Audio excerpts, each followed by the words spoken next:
para comprender por qué hoy, millones de personas viven atrapadas en hipotecas interminables, créditos estudiantiles y préstamos que se sienten más como cadenas que como oportunidades. Debemos viajar a los inicios de la civilización. La deuda no nació como un simple intercambio de dinero prestado con intereses. En realidad, fue el fundamento de las primeras sociedades organizadas. Mucho antes de que existiera la moneda, ya existía la deuda. En Mesopotamia, hacia el 3000 a.C., los templos eran el corazón de la economía. Allí se almacenaban granos, se registraban préstamos en tablillas de arcilla, y se establecían las primeras normas sobre lo que se debía y lo que se podía reclamar. El campesino que no podía pagar su deuda, entregaba parte de su cosecha, su tierra, o incluso a sus hijos como esclavos temporales. La deuda, desde su nacimiento, estaba ligada a la pérdida de libertad.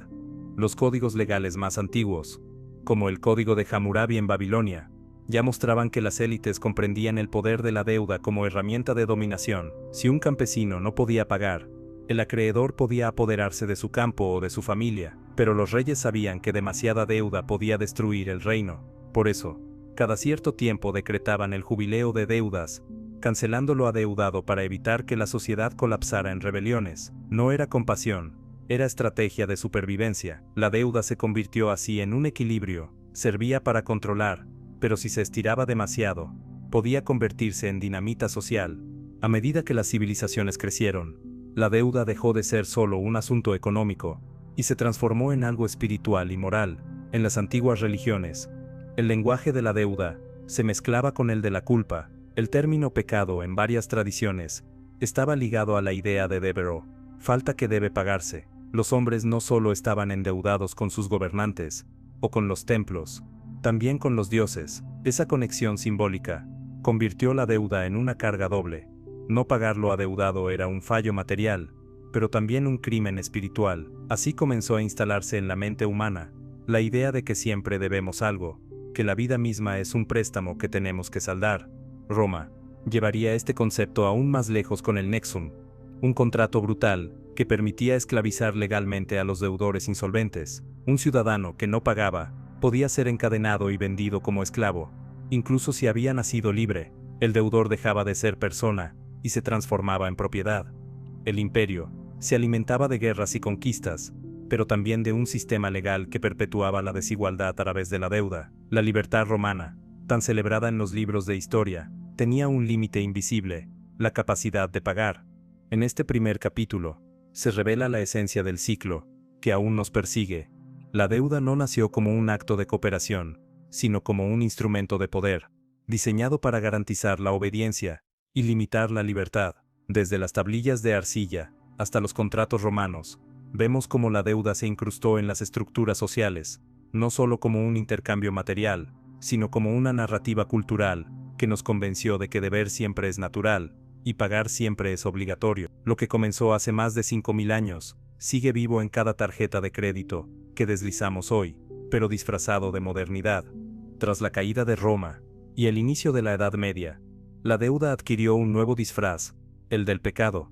El cristianismo, que comenzaba a extenderse como fuerza cultural dominante en Europa, transformó el lenguaje económico en un lenguaje moral. Prestar dinero con intereses pasó a considerarse un crimen contra Dios. La Biblia condenaba la usura, y la Iglesia la convirtió en una de las faltas más graves que un hombre podía cometer, casi al nivel del homicidio. La idea era clara: si Dios dio la vida gratuitamente, el hombre no debía enriquecerse cobrando por lo que no le pertenecía. Pero la historia rara vez es tan simple. Mientras los sermones advertían que los usureros no entrarían al reino de los cielos, las monarquías y los papados descubrieron pronto que las cruzadas, las guerras y las grandes catedrales no podían levantarse sin crédito. El poder político y religioso jugaba a dos caras: en público condenaba la usura, pero en privado la necesitaba. Banqueros lombardos, genoveses y judíos fueron tolerados y protegidos porque proporcionaban lo que la Iglesia prohibía: capital líquido. Así, surgió una contradicción que marcaría a Europa durante siglos. La deuda era a la vez pecado y necesidad. En este contexto, nacieron los primeros banqueros modernos. Los templarios, por ejemplo, crearon una red financiera que iba desde Jerusalén hasta París. El peregrino, que partía hacia Tierra Santa, Podía depositar sus riquezas en un templo europeo y recibir un documento que le garantizaba retirarlas en Oriente. Era un sistema de letras de cambio que evitaba robos, pero que en esencia era un mecanismo de crédito disfrazado de servicio religioso. La deuda se camuflaba bajo la cruz, pero alimentaba las arcas de las órdenes militares y los reyes. El pueblo llano, sin embargo, no tenía acceso a estos mecanismos sofisticados. El campesino medieval seguía atrapado en un ciclo implacable: pagar tributos al señor feudal, diezmos a la iglesia y préstamos de supervivencia en tiempos de malas cosechas. Si no cumplía, podía perder sus tierras o convertirse en siervo perpetuo. La deuda medieval no estaba escrita en contratos refinados, sino en la sangre del trabajo y en el sudor de quienes vivían al borde de la miseria. Era una esclavitud silenciosa, bendecida por la religión y legitimada por la espada. Con el paso de los siglos, la Iglesia suavizó sus posturas frente a la usura. Ya en el Renacimiento, la necesidad de financiar reinos, flotas y guerras hizo que incluso los papas recurrieran a banqueros como los Medici en Florencia. La contradicción alcanzó su punto máximo. Quienes predicaban la pobreza de Cristo vivían rodeados de lujos gracias al crédito. Este doble discurso sembró la semilla de la Reforma protestante, pues Martín Lutero y otros críticos vieron en la avaricia de Roma un signo de corrupción. Sin embargo, pese a las disputas religiosas, una verdad se mantuvo intacta: la deuda seguía siendo el instrumento invisible que garantizaba el poder de unos pocos y la obediencia de las masas. Así, el ciclo medieval de la deuda dejó un legado que aún hoy resuena: la moralización del crédito. No se trataba únicamente de pagar, sino de sentir culpa al hacerlo. El deudor no era solo un insolvente, era un pecador. Ese peso psicológico transformó la deuda en algo mucho más profundo que una relación económica. La convirtió en un vínculo espiritual, en una cadena invisible que amarraba el alma antes que las manos. El Renacimiento no solo fue un despertar artístico y científico, también fue el momento en el que la deuda dejó de ser considerada un pecado y se transformó en la columna vertebral de los grandes imperios comerciales. Las ciudades-estado italianas como Florencia, Venecia y Génova se convirtieron en laboratorios financieros, donde las antiguas restricciones morales de la Iglesia fueron desafiadas por una necesidad más poderosa: el dinero para conquistar el mundo.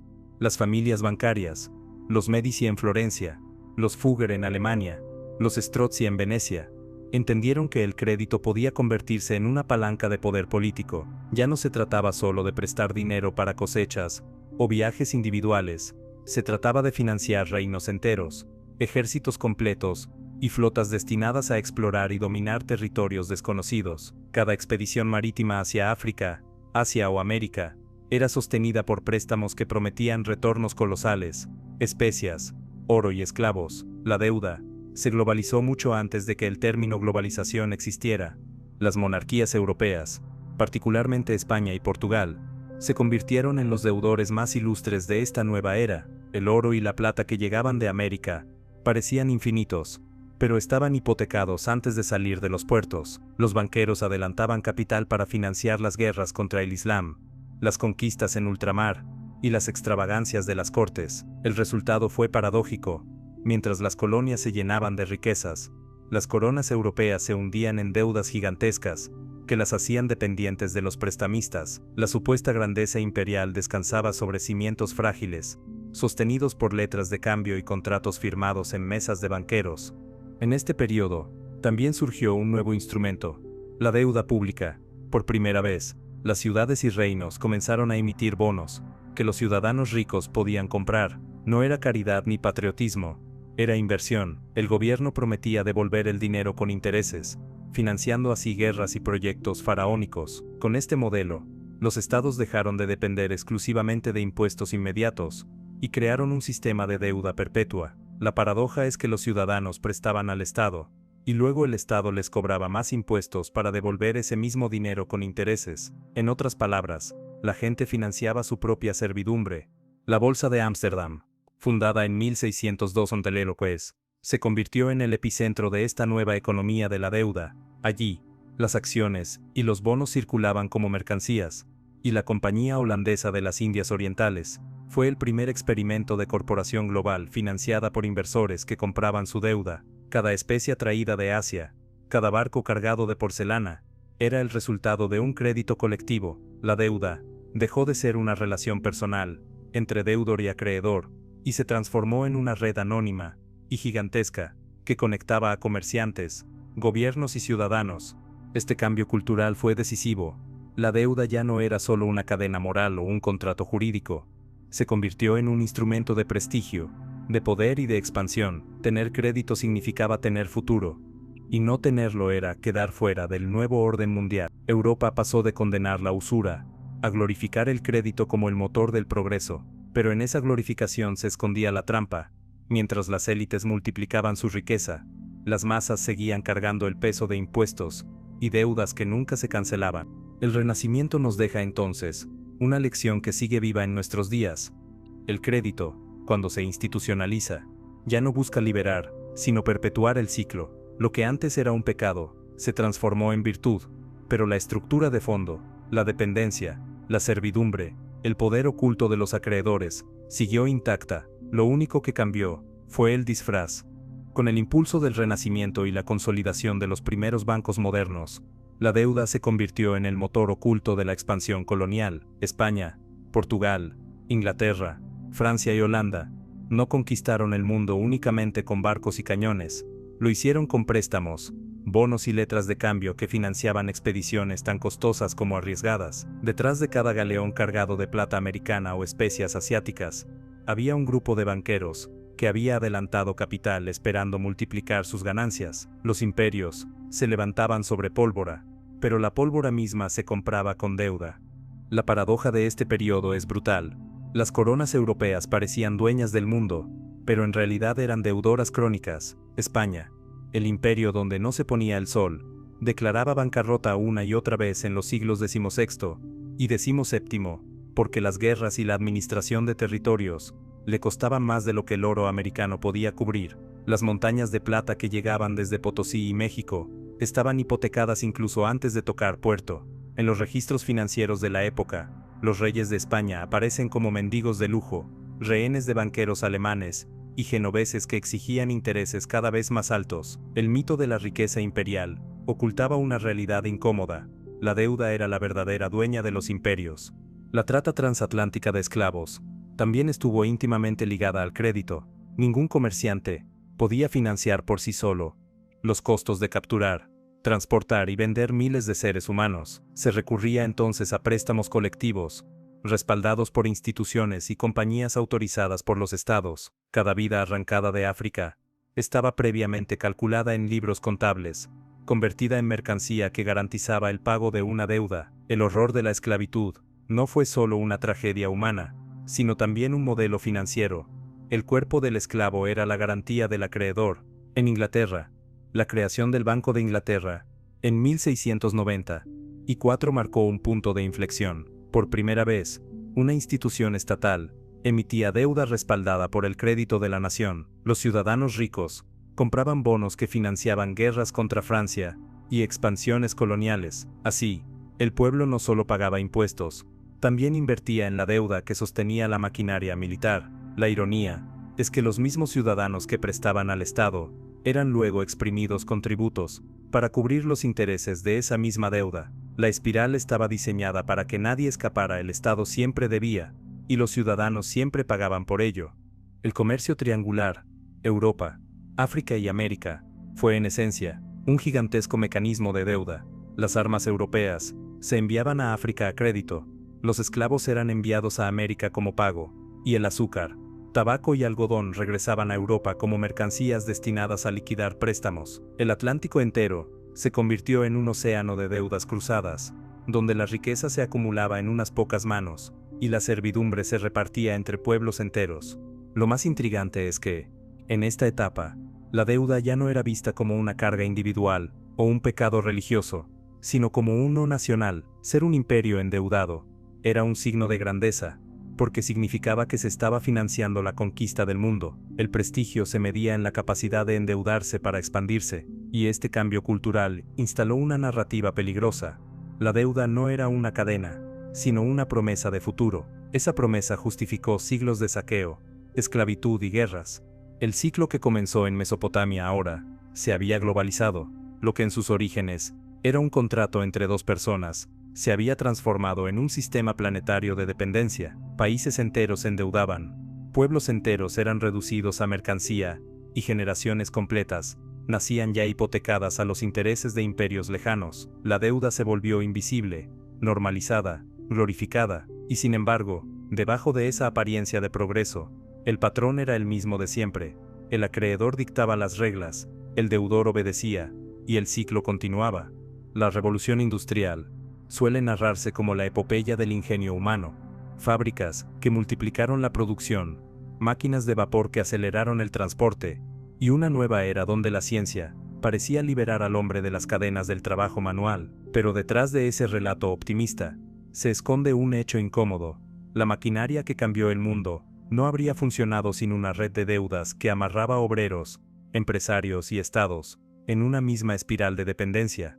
Los industriales de Inglaterra, Francia y Alemania no podían construir fábricas, comprar carbón o financiar ferrocarriles sin crédito. Los bancos se convirtieron en la columna vertebral del progreso, prestando capital a cambio de intereses que aseguraban que la riqueza generada por los trabajadores regresara siempre a las élites financieras. La modernidad no nació libre, nació hipotecada. Cada chimenea que se levantaba en Manchester o Birmingham representaba una deuda contraída que se pagaba con el sudor de miles de obreros. Pero no solo las fábricas dependían del crédito, también los propios trabajadores, a diferencia de los campesinos medievales, que tenían un pequeño huerto o una parcela de subsistencia. El obrero industrial estaba completamente desligado de la tierra. Su única posesión era su fuerza de trabajo, y muchas veces debía endeudarse incluso para sobrevivir entre un salario y otro. Las tiendas de raya, establecimientos donde los trabajadores compraban comida y ropa a crédito, pero solo podían pagar con los vales de la misma empresa que los empleaba, se convirtieron en una prisión económica. El salario ya no era libertad, era otra forma de deuda. El obrero trabajaba no para vivir, sino para saldar lo que debía antes de volver a deber. Los estados también fueron arrastrados a este engranaje. La construcción de ferrocarriles, puertos y canales exigía inversiones colosales, que los gobiernos financiaban mediante deuda pública. Los bonos del Estado, emitidos en Londres o París, eran comprados por inversionistas, que veían en la infraestructura un negocio seguro, pero cada riel colocado, cada puente levantado, significaba nuevos impuestos para las poblaciones, que pagaban con su esfuerzo la renta de los prestamistas. Así, la deuda se consolidó como un ciclo perfecto. El empresario pedía préstamos al banco, el Estado pedía préstamos a los ciudadanos ricos, y el trabajador se endeudaba con ambos. Nadie escapaba del círculo. El costo humano fue devastador: jornadas de 14 horas, condiciones insalubres, trabajo infantil y salarios miserables eran la norma. Y aunque muchos relatos celebran la movilidad social que trajo la industrialización, la realidad es que la mayoría de los obreros murieron endeudados, atrapados en un sistema que parecía prometerles ascenso, pero que en realidad los condenaba a un ciclo interminable de dependencia. El filósofo Karl Marx observó con claridad este fenómeno. Para él, el capitalismo industrial no se sostenía únicamente en la explotación directa del trabajo, sino también en un sistema de deudas que obligaba al obrero a aceptar condiciones cada vez más duras. El trabajador no solo era explotado en la fábrica, estaba atrapado en un entramado financiero que lo perseguía incluso fuera de ella. La deuda se convirtió en la continuación de la explotación por otros medios. Así, la revolución industrial nos muestra una paradoja que aún hoy resuena. La era que prometió liberar al hombre de la esclavitud lo encadenó a una nueva forma de servidumbre, mucho más invisible y sofisticada. Ya no eran grilletes de hierro, sino contratos, recibos y préstamos. La esclavitud del cuerpo fue reemplazada por la esclavitud de los números, y aunque las máquinas avanzaban, el ciclo de la deuda seguía girando, más fuerte que nunca. El siglo XIX suele celebrarse como la era de los grandes descubrimientos, el auge de las naciones modernas, y el nacimiento del mundo contemporáneo. Sin embargo, en la trastienda de esos relatos heroicos, se encontraba un arma silenciosa, que permitió a los imperios europeos expandir su dominio, sin disparar un solo cañón: la deuda. Después de la Revolución Industrial, Inglaterra, Francia y otros poderes coloniales comprendieron que controlar territorios lejanos no siempre requería ejércitos permanentes. A veces bastaba con otorgar un préstamo. Países recién independizados, como los de América Latina, nacieron ya encadenados a deudas impagables, contraídas para financiar sus guerras de emancipación. El caso de Haití es uno de los más brutales. Tras liberarse de Francia en 1804, fue obligado a pagar una indemnización millonaria al antiguo imperio, a cambio de ser reconocido como nación independiente. Esa deuda, negociada bajo amenaza de invasión, hipotecó durante más de un siglo el futuro de la primera república negra del mundo. El mismo patrón se repitió en toda América Latina. Venezuela, México, Argentina o Colombia acudieron a banqueros ingleses y franceses para consolidar sus jóvenes repúblicas, pero los contratos estaban diseñados para fallar altos intereses, cláusulas abusivas y condiciones que exigían exportar materias primas baratas a cambio de crédito caro. El resultado fue una paradoja que aún pesa sobre la región. Se ganaba la independencia política, pero se perdía la independencia económica. En el norte de África y Oriente Medio, la historia fue similar. Egipto, bajo el gobierno de Ismail Pachá, pidió préstamos colosales a bancos europeos para construir el canal de Suez y modernizar el país. Al no poder pagar, Londres y París intervinieron directamente en su economía, convirtiéndolo en un protectorado financiero. El canal, símbolo de modernidad y orgullo nacional, quedó bajo control extranjero, por una deuda que jamás fue realmente justa. La lección era clara: el arma más eficaz del imperialismo ya no era la invasión, sino el contrato. Las potencias descubrieron que la deuda permitía colonizar sin necesidad de ocupar formalmente. Bastaba con atar la economía de un país a intereses extranjeros para garantizar su obediencia. A esto se le llamó en su momento diplomacia de la deuda. Era un mecanismo tan sofisticado como perverso. Se prestaba dinero a gobiernos débiles, se fomentaba su incapacidad de pago, y llegado el momento, se exigían concesiones estratégicas, puertos, minas, ferrocarriles, como garantía. Lo que se presentaba como ayuda era, en realidad, una forma de saqueo legalizado.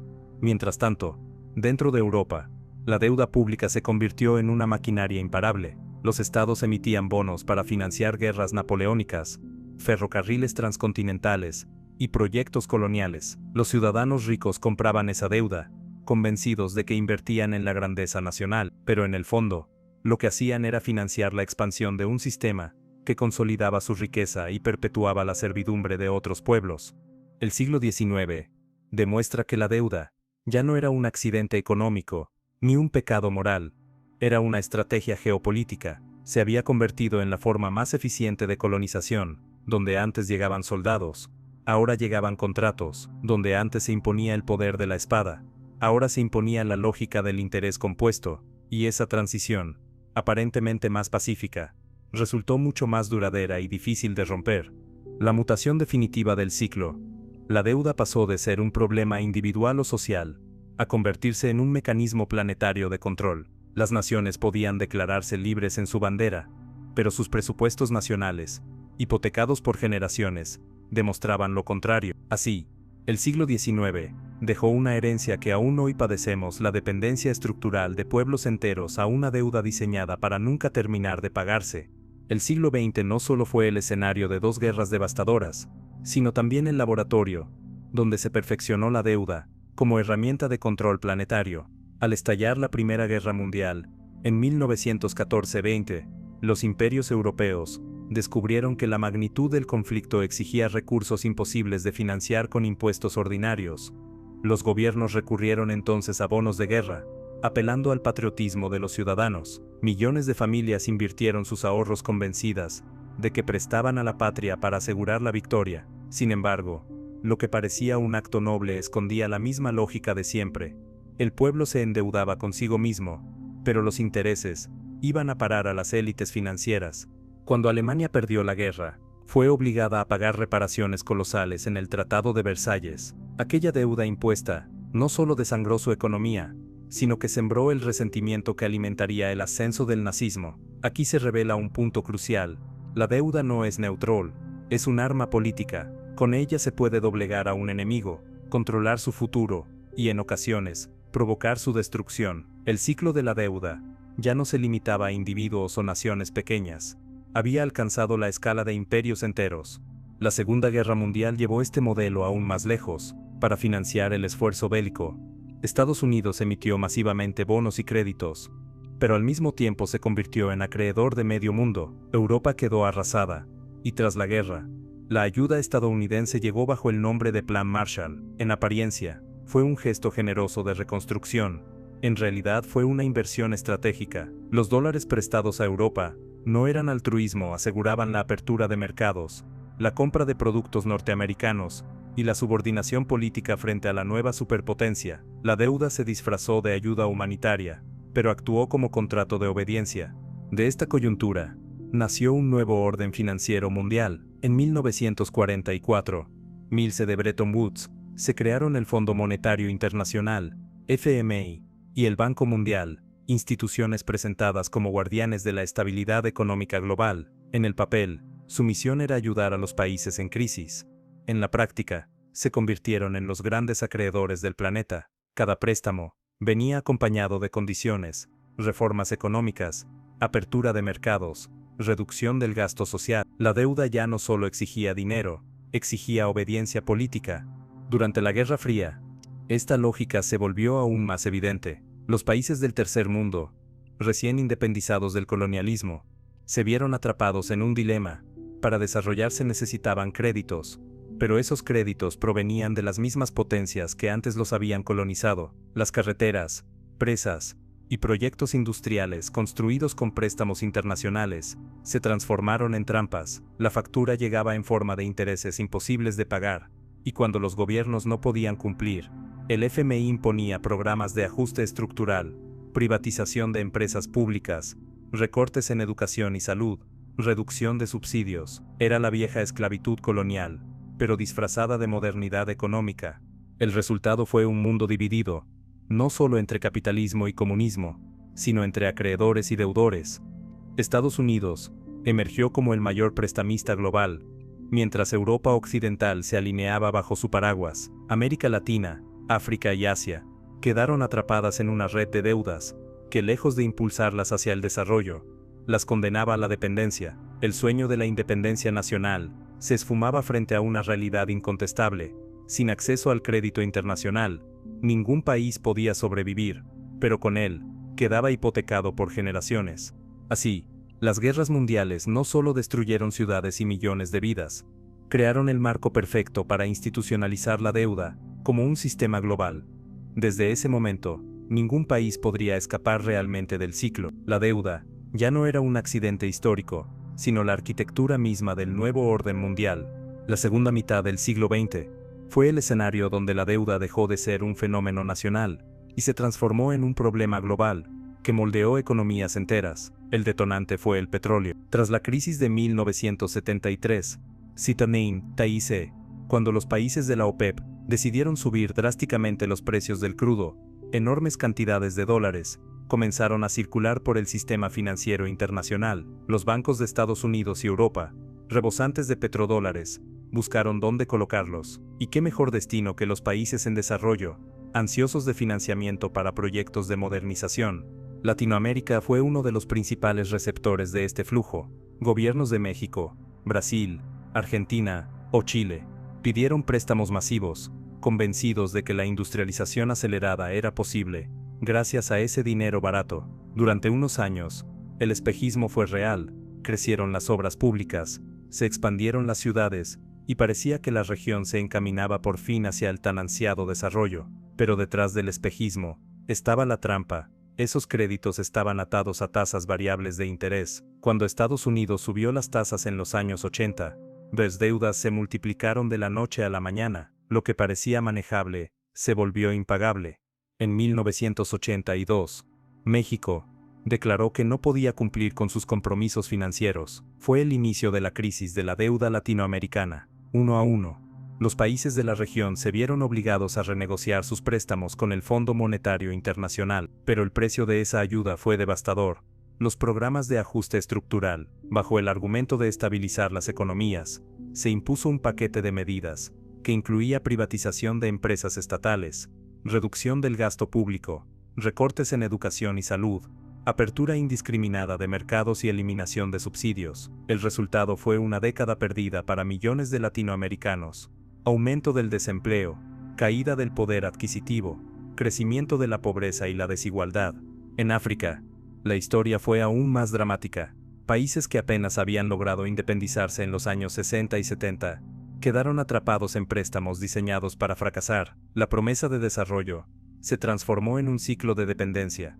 Exportaban materias primas baratas, importaban productos caros, y usaban la mayor parte de sus ingresos para pagar intereses. Las naciones no eran soberanas, eran deudoras perpetuas.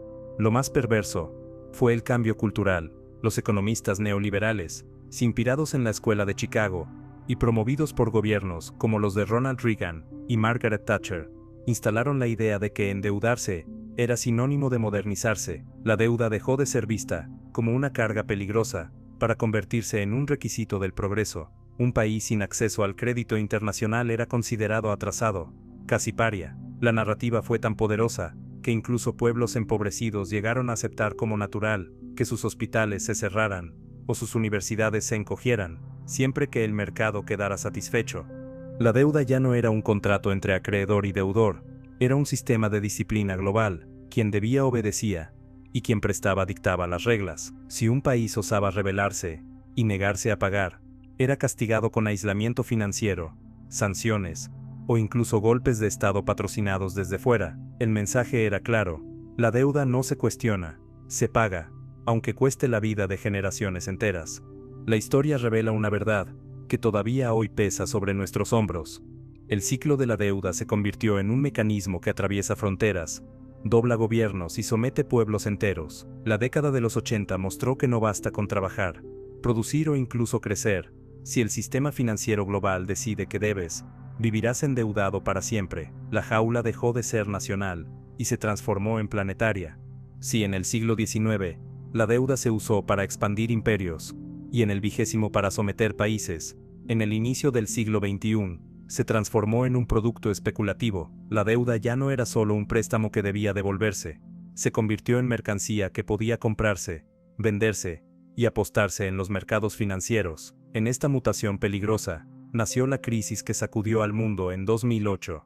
El epicentro estuvo en Estados Unidos. Durante décadas, el sueño americano había estado ligado a la idea de la casa propia, pero a comienzos de los 2000 los bancos descubrieron que podían convertir ese sueño en una mina de oro especulativa. Empezaron a otorgar hipotecas subprime, préstamos para vivienda dirigidos incluso a quienes no tenían capacidad real de pago. En teoría, era una expansión de la oportunidad. En la práctica, era la creación de una bomba de tiempo. Lo novedoso no fue el préstamo en sí, sino lo que se hacía después. Esas hipotecas eran empaquetadas en complejos instrumentos financieros llamados derivados. Se vendían en Wall Street como activos rentables, con la promesa de que estaban respaldados por bienes reales. La paradoja era que los mismos bancos que prestaban sabían que muchos de esos créditos jamás serían pagados, pero eso no importaba. La deuda se había convertido en un juego de apuestas, donde lo esencial no era cobrar al deudor, sino revender la promesa de cobro una y otra vez. El resultado fue un castillo de naipes global. Fondos de inversión, aseguradoras, y hasta gobiernos compraron esos paquetes de deuda convencidos de que eran inversiones seguras. Cuando millones de familias comenzaron a incumplir sus pagos, el sistema entero se derrumbó. En 2008, la quiebra de Lehman Brothers simbolizó el colapso de un modelo que había elevado la deuda a la categoría de mercancía suprema. Pero lo más escandaloso no fue la crisis en sí, sino la respuesta. Los bancos responsables del desastre fueron rescatados con dinero público. Los gobiernos de Estados Unidos y Europa destinaron billones de dólares para salvar al sistema financiero, mientras millones de familias perdían sus casas, empleos y ahorros. El mensaje fue claro: en el ciclo de la deuda, los poderosos nunca pierden. Si un ciudadano común falla, sufre embargos y ruina. Si falla un banco, el Estado corre a rescatarlo. La deuda se reveló como una trampa diseñada no para repartir riesgos, sino para concentrar beneficios. La crisis de 2008 mostró otra dimensión de la deuda: su capacidad para convertirse en un mecanismo de miedo colectivo. Millones de personas en todo el mundo descubrieron que su futuro dependía de contratos que nunca firmaron. Gobiernos enteros, como los de Grecia o España, fueron arrastrados a la ruina por deudas privadas convertidas en deudas públicas. El pueblo pagaba lo que habían perdido banqueros y especuladores. Era el ciclo de siempre, pero ahora con un alcance planetario y una crueldad aún mayor. El 2008 no fue solo una crisis económica, fue la revelación de que la deuda se había convertido en un monstruo independiente, capaz de arrastrar al abismo a países enteros, mientras aseguraba la supervivencia de quienes lo alimentaban. La deuda ya no era un medio para acceder a recursos, era el corazón mismo de un sistema que se sostenía en la precariedad de las mayorías y la inmunidad de las élites.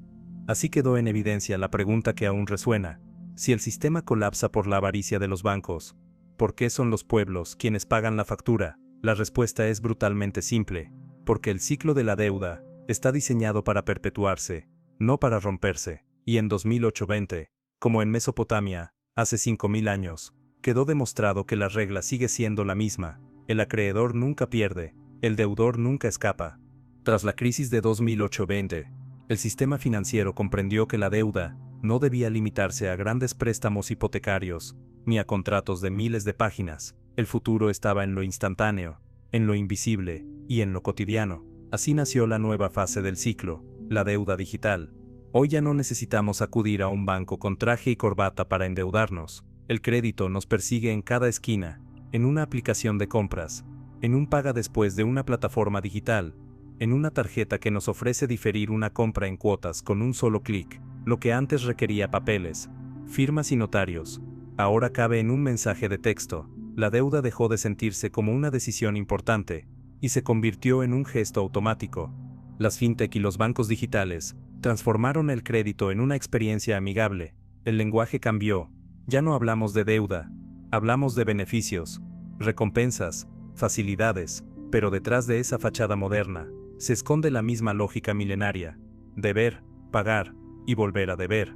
Lo más perverso es que los algoritmos ahora deciden por nosotros, analizan nuestros datos, hábitos de consumo, ubicación, redes sociales, y con esa información predicen cuánto pueden prestarnos y a qué intereses. La deuda dejó de ser una relación personal y se convirtió en una relación algorítmica. Ya no nos evalúa un banquero, nos evalúa un sistema matemático que nos reduce a cifras de riesgo.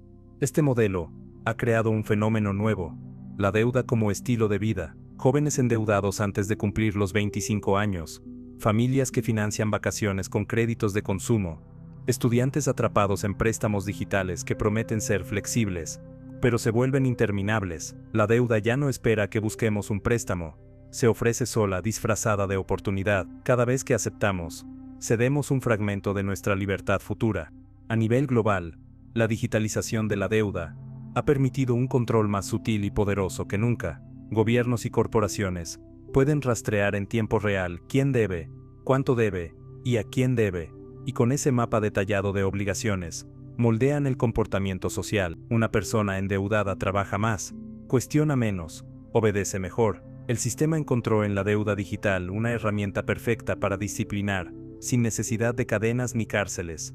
La paradoja es que, en esta era de la información, sabemos más que nunca sobre cómo funciona el mundo, pero somos más prisioneros que nunca del crédito. El ciudadano común no firma ya contratos con banqueros, sino con algoritmos invisibles que dictan su destino financiero, sin que siquiera los comprendamos. El ciclo, lejos de debilitarse, se volvió más sofisticado de las tablillas de arcilla. Pasamos a pantallas táctiles, pero el resultado sigue siendo el mismo: la nueva cara del viejo monstruo. La deuda se volvió silenciosa, cotidiana y aparentemente inofensiva, pero justamente por eso, es más peligrosa que nunca, porque, mientras antes un campesino sabía que su tierra estaba hipotecada, o un obrero entendía que debía en la tienda de raya, hoy millones de personas no alcanzan a ver las cadenas digitales que los atan. El ciclo se volvió invisible, y en su invisibilidad radica su fuerza. La historia de la deuda comenzó con campesinos y comerciantes, continuó con imperios coloniales y empresas privadas, pero en el siglo XXI los protagonistas indiscutibles del ciclo ya no son los individuos, ni siquiera las corporaciones, son los estados. Los gobiernos modernos se han convertido en los mayores deudores del planeta, y esa realidad ha configurado un sistema donde las generaciones futuras nacen hipotecadas incluso antes de aprender a leer. Cada presupuesto nacional funciona hoy como un gigantesco equilibrio entre ingresos y deuda. Los impuestos nunca alcanzan para cubrir los gastos públicos, carreteras, hospitales, pensiones, ejércitos. Por eso, los estados recurren constantemente a la emisión de bonos soberanos. Estos bonos son adquiridos por bancos, fondos de inversión, e incluso otros gobiernos, que prestan dinero a cambio de intereses. El mecanismo parece sencillo, pero encierra una paradoja profunda. Los ciudadanos, que ya pagan impuestos, terminan pagando dos veces, porque también financian los intereses de esa deuda, con el mismo dinero que producen. Países como Japón, Estados Unidos o Italia, tienen deudas que superan con creces el tamaño de sus economías, y sin embargo, siguen emitiendo bonos sin cesar. ¿Por qué? Porque el sistema está diseñado para que nunca se pague la deuda en su totalidad, sino para que se refinancie eternamente. Un Estado que intentara vivir sin deuda sería visto como anómalo, castigado por los mercados financieros y aislado de la inversión internacional. Así, la deuda pública no es una excepción, es la norma que mantiene al mundo en movimiento. Lo más inquietante es que en la práctica, los gobiernos ya no son soberanos, están sometidos a la voluntad de los acreedores. Fondos como BlackRock, Vanguard o bancos internacionales tienen más poder real sobre las decisiones de un país que muchos parlamentos. Un recorte en la calificación crediticia de una agencia puede desatar crisis políticas, devaluaciones o incluso la caída de un presidente. Los políticos gobiernan mirando no solo a su pueblo, sino también a sus prestamistas. En América Latina y África, el problema se intensifica. Cada dólar que ingresa en concepto de exportaciones se destina en gran parte a pagar intereses de la deuda.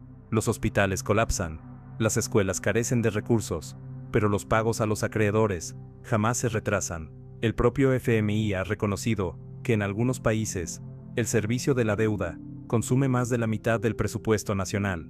En otras palabras, antes que gobernar para su gente, los estados gobiernan para pagar. Este fenómeno tiene un efecto cultural devastador.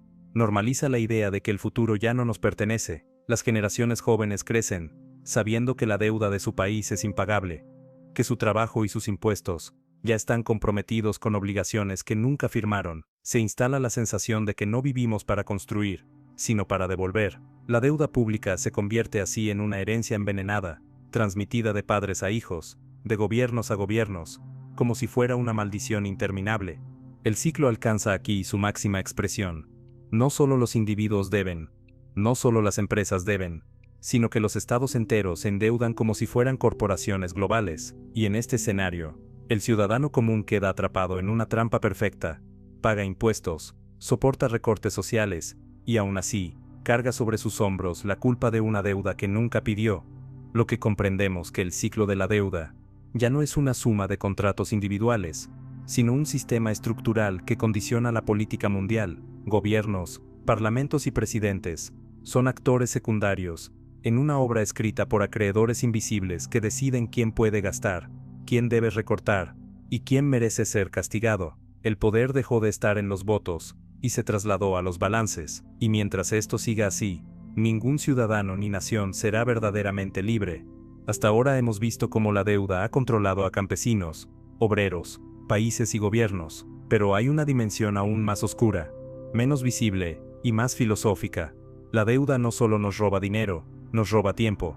En realidad, cada crédito que aceptamos es un pacto con el futuro. No compramos una casa, un auto o un estudio con dinero prestado, lo compramos con años de trabajo que todavía no hemos vivido.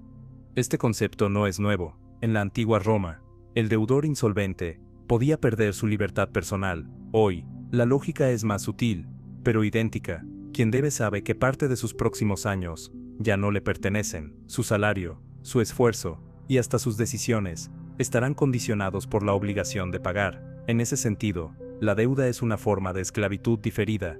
No encadena las manos, encadena el mañana.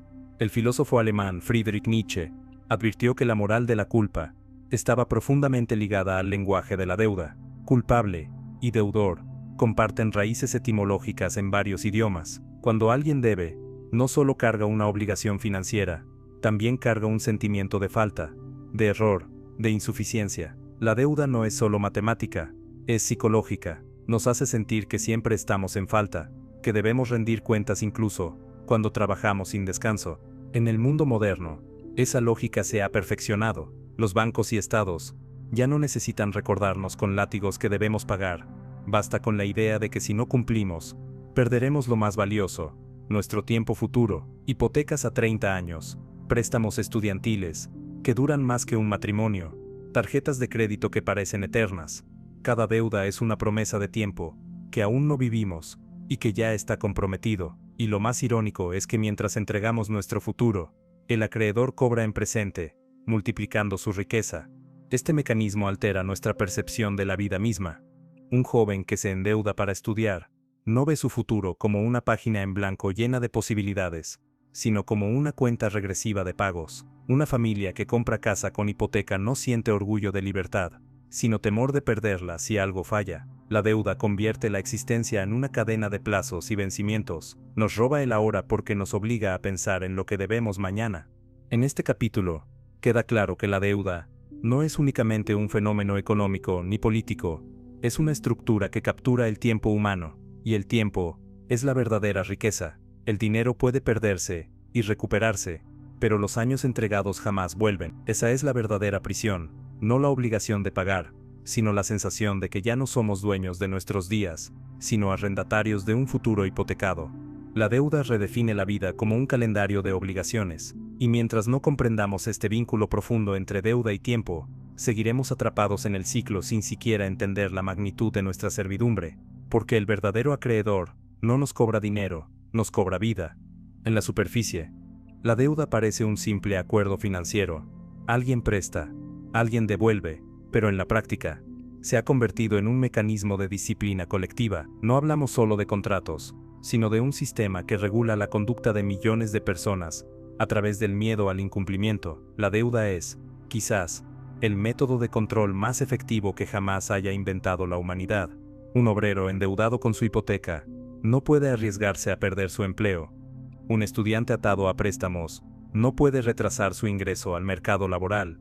Una familia cargada de créditos de consumo no puede protestar demasiado contra el gobierno que garantiza la estabilidad de los bancos. Así, la deuda se convierte en una correa invisible que limita la rebeldía, moldea elecciones y fomenta la obediencia. No necesitamos cadenas ni cárceles cuando el miedo a perder lo poco que tenemos nos mantiene dóciles.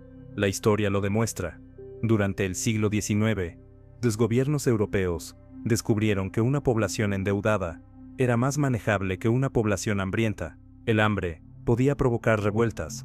La deuda, en cambio, provocaba silencio y disciplina. En el siglo XX, de ese sistema de instituciones financieras internacionales, perfeccionaron esta lógica. Los países endeudados aceptaban recortes, privatizaciones y reformas impopulares, porque la alternativa era el aislamiento económico. El miedo al incumplimiento se transformó en el verdadero gobierno de las naciones.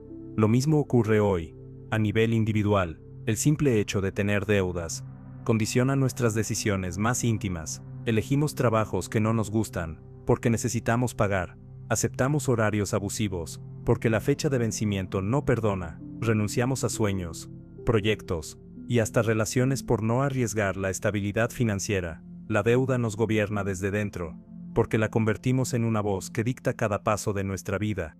Michel Foucault, el filósofo francés, que estudió los sistemas de poder, habló del biopoder, formas de control, que no se ejercen con violencia, sino a través de la gestión de la vida misma. La deuda encaja perfectamente en esta definición. No golpea, no grita, no amenaza directamente, se instala en la mente y convierte a cada ciudadano en su propio guardián. El miedo al atraso, al embargo, al llamado del cobrador, nos convierte en prisioneros de nosotros mismos. Este mecanismo se refuerza con el estigma social. El deudor moroso no solo enfrenta problemas financieros, sino también la vergüenza pública. Su nombre aparece en listas negras, su historial crediticio lo persigue, su reputación se mancha. No pagar se convierte en una marca de fracaso personal. Así, la deuda no solo nos obliga por ley, sino también por honor. Nos hace sentir que incumplir no es un error económico, sino un defecto moral. En este capítulo, entendemos que la deuda es mucho más que un intercambio de dinero. Es una pedagogía de la obediencia. Nos enseña a callar, a aceptar, a sacrificar, y lo más inquietante es que lo hace de manera tan natural que pocos lo cuestionan. Se ha convertido en parte de nuestra identidad cultural. Ser responsable equivale a pagar, aunque pagar signifique renunciar a la propia libertad. La deuda, entonces, no solo nos atrapa en un ciclo económico, nos moldea como ciudadanos obedientes, en un sistema que necesita trabajadores dóciles, consumidores disciplinados, y pueblos enteros que nunca se atrevan a romper las reglas, y en esa obediencia silenciosa, el ciclo se perpetúa. Si en otros tiempos, la deuda fue látigo y cadena, en la era contemporánea, se convirtió en gasolina. El capitalismo de consumo no podría sostenerse sin el oxígeno constante del crédito. Lo paradójico es que aquello que se nos presenta como libertad de elección, comprar lo que queremos, cuando queremos, es en realidad una sofisticada estrategia para mantenernos permanentemente endeudados. Tras la Segunda Guerra Mundial, Estados Unidos impulsó un nuevo modelo económico, la sociedad de consumo. El crecimiento ya no se mediría solo por fábricas y exportaciones, sino por la capacidad de las familias de adquirir electrodomésticos, automóviles y casas. Pero había un problema: los salarios, aunque crecientes, no alcanzaban para sostener esa avalancha de bienes. La solución fue simple y letal: expandir el crédito. Las primeras tarjetas aparecieron en los años 50, presentadas como símbolo de estatus y modernidad. Con ellas, la deuda dejó de ser vergüenza y se convirtió en estilo de vida. A partir de ahí, todo se diseñó para girar en torno al endeudamiento. El marketing no vende productos, vende promesas. Cómprelo ahora, páguelo después. Cada campaña publicitaria está construida sobre la idea de que el crédito no es carga, sino oportunidad. El ciudadano deja de ser un simple trabajador y se transforma en un consumidor financiado, y en ese rol, ya no importa si gana poco, lo que importa es cuánto puede endeudarse. El modelo es perverso, porque transforma la escasez en ilusión de abundancia. Una familia puede vivir rodeada de electrodomésticos, celulares y autos nuevos, pero todo ello está sostenido por deudas que hipotecan su futuro. El lujo aparente esconde la precariedad real. Se vive mejor, sí, pero también se vive atado a plazos, intereses y cuotas interminables. La modernidad no nos liberó del ciclo, lo disfrazó con luces de neón. Este fenómeno se replica a nivel global. Países enteros se endeudan para sostener un consumo artificial que da la sensación de prosperidad. China, Estados Unidos y Europa alimentan su crecimiento a través del crédito masivo, generando burbujas que cada cierto tiempo estallan, arrastrando consigo a millones de personas. Lo vimos en 2008 con la burbuja inmobiliaria, pero lo seguimos viendo hoy en crisis recurrentes de tarjetas, hipotecas y préstamos estudiantiles. El consumo moderno no es sostenible sin deuda. Es deuda disfrazada de bienestar. Lo más inquietante es cómo este ciclo penetra en la cultura. Las redes sociales exhiben estilos de vida que obligan a endeudarse para pertenecer. La presión social se convierte en un mecanismo de control tan efectivo como los cobradores de antaño. Si no viajas, si no tienes el último modelo de celular, si no muestras tu éxito, pareces rezagado. Y si no puedes pagar en efectivo, el sistema ya te tiene lista la solución: crédito inmediato. La deuda, en este contexto, no solo alimenta la economía, alimenta la identidad. Nos definimos por lo que compramos, y lo que compramos está sostenido por lo que debemos. El resultado es un círculo perfecto. Producimos para pagar, consumimos para deber, y debemos para seguir consumiendo. Es una rueda que nunca se detiene. Se hace evidente que el capitalismo moderno no existiría sin deuda. La ilusión de libertad de consumo es en realidad la más sofisticada de las cárceles, porque mientras creemos elegir lo que compramos, en el fondo ya estamos atrapados en un guión escrito por los bancos, las tarjetas y las instituciones financieras, que saben que nuestro deseo siempre irá un paso por delante de nuestra capacidad de pago.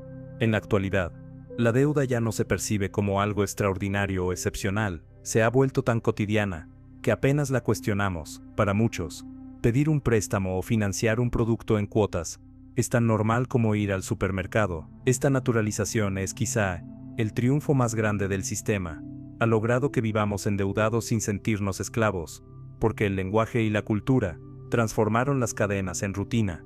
El cambio se nota en la forma en que hablamos. Decimos con orgullo que tenemos historial crediticio, como si fuera un mérito, cuando en realidad significa que somos buenos pagadores dentro de un ciclo que nunca termina. Aplaudimos que alguien sea sujeto de crédito, como si eso fuera sinónimo de éxito personal, cuando en realidad significa que el sistema confía en su capacidad de trabajar para pagar. Hasta celebramos cuando nos ofrecen aumentar la línea de la tarjeta.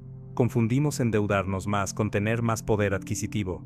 La cultura popular refuerza esta narrativa. Las películas muestran al héroe comprando la casa soñada con una hipoteca.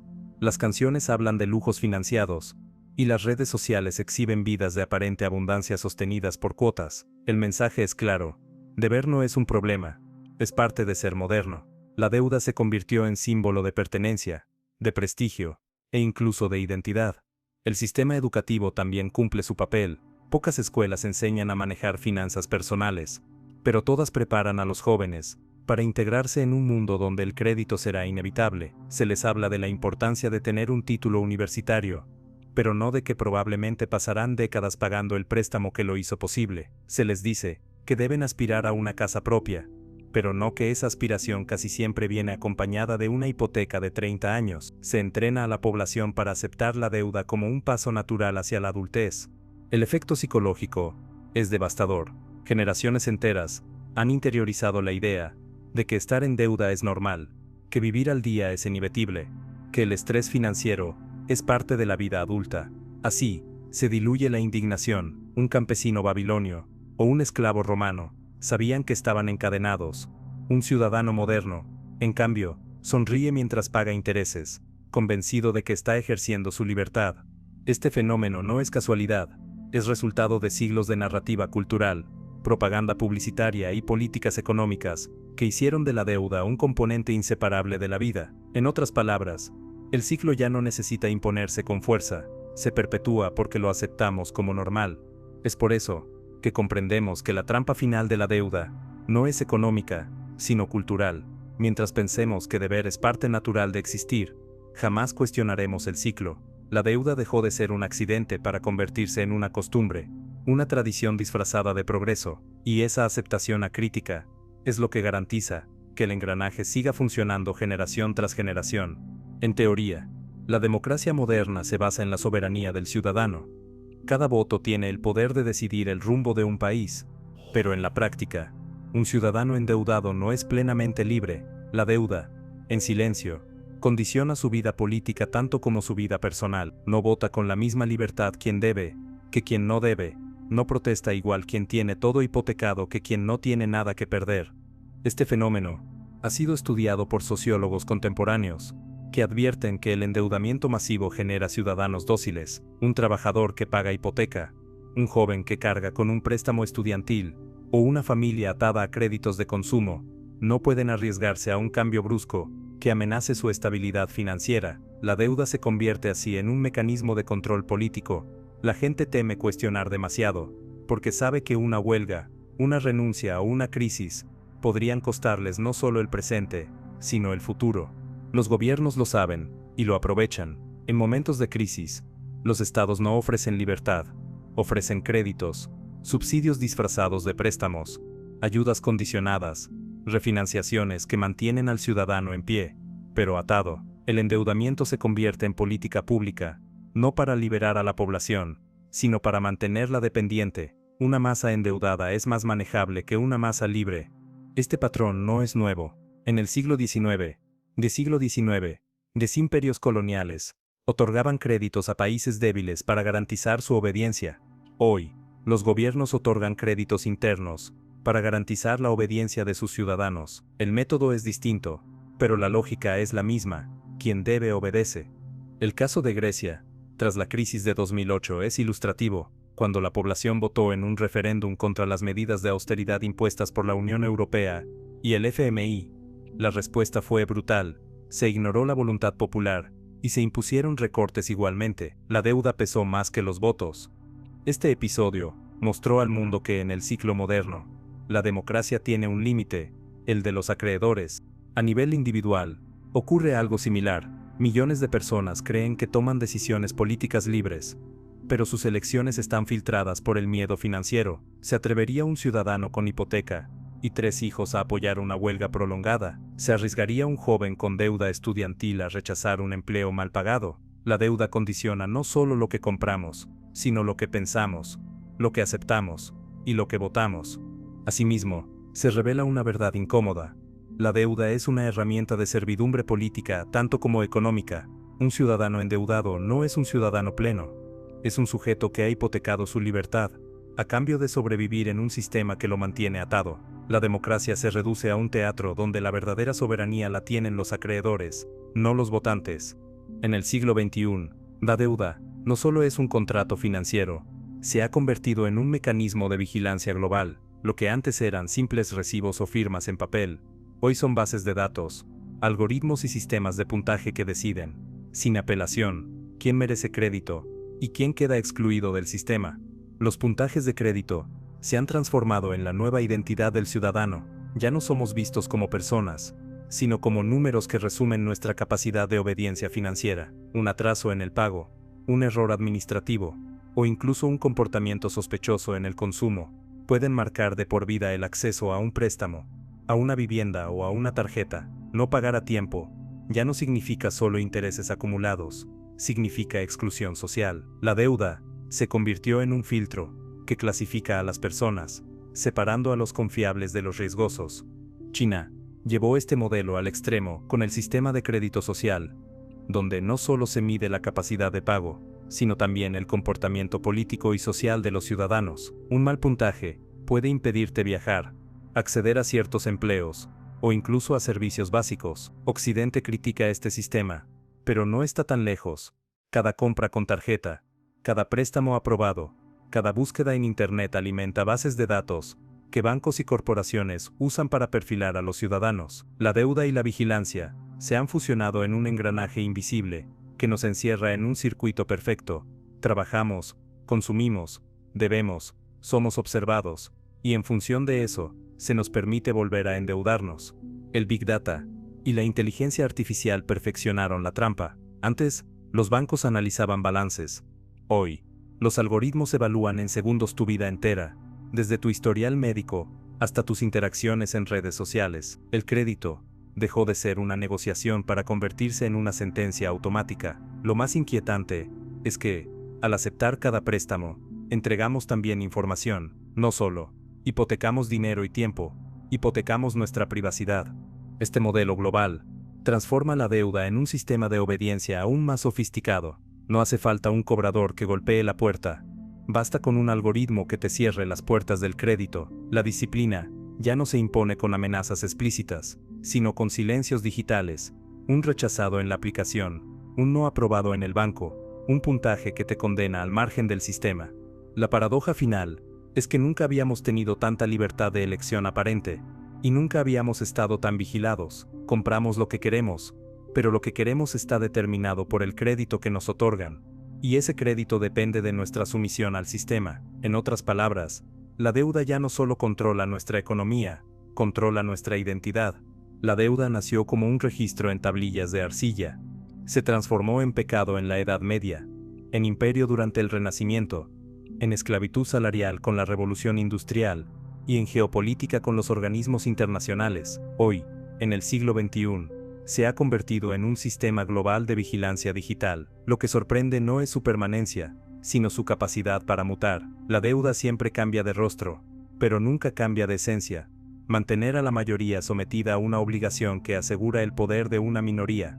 El gran triunfo del ciclo es que nos convenció de que no existe alternativa. Hemos naturalizado que todo, absolutamente todo, debe financiarse con deuda, desde la educación de un niño hasta la supervivencia de un país.